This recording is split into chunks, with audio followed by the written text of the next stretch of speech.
Bienvenue dans ce tutoriel vidéo. Nous allons voir comment réaliser un PDF normalisé à partir d'Illustrator, mais contrairement à ce qu'on a vu, on va utiliser un plugin gratuit, un plugin ESCO. Donc vous le trouvez en tapant plugin Illustrator Free Download, vous le trouvez sur ESCO en free software. Pour le télécharger, c'est assez simple. Vous rentrez vos coordonnées, vous faites envoyer, il vous envoie un mail avec le lien et vous avez 24 heures pour télécharger ce plugin. Donc une fois que vous l'avez, c'est assez simple, vous l'installez. L'installation, il n'y a pas trop de problème, mais il faut bien faire attention à que ce soit compatible avec les versions CS6 et CC. Il ne tient pas compte de CC 2014. Donc une fois que vous l'avez installé sous Illustrator, vous allez pouvoir l'avoir sous l'onglet fenêtre ESCO. Donc on a la case de Rogne, les encres. Donc ce qu'on va faire, premièrement on va mettre des traits de coupe, créer des traits de coupe. Donc c'est assez simple, trait de coupe. Donc une fois qu'on a créé nos traits de coupe, on va définir nos zones. Donc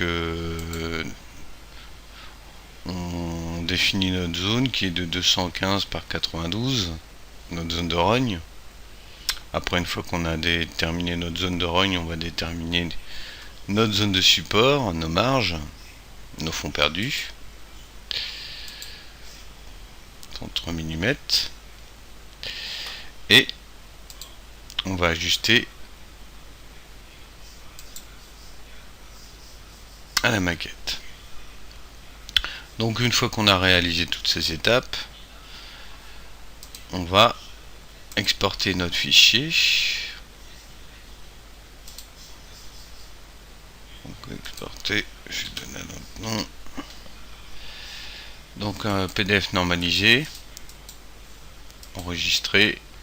On intègre toutes les images, on adapte à la zone adapter la zone support montage, caisse de rogne à partir du document, et là on fait OK.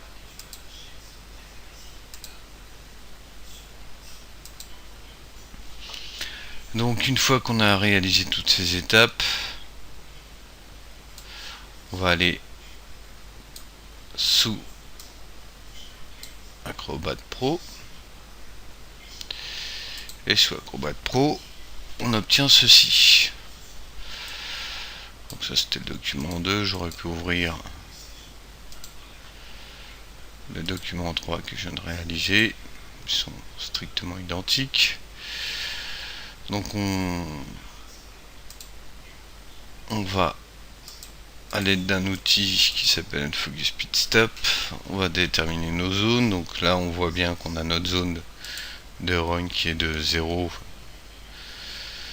à 0,0, 215 par 92.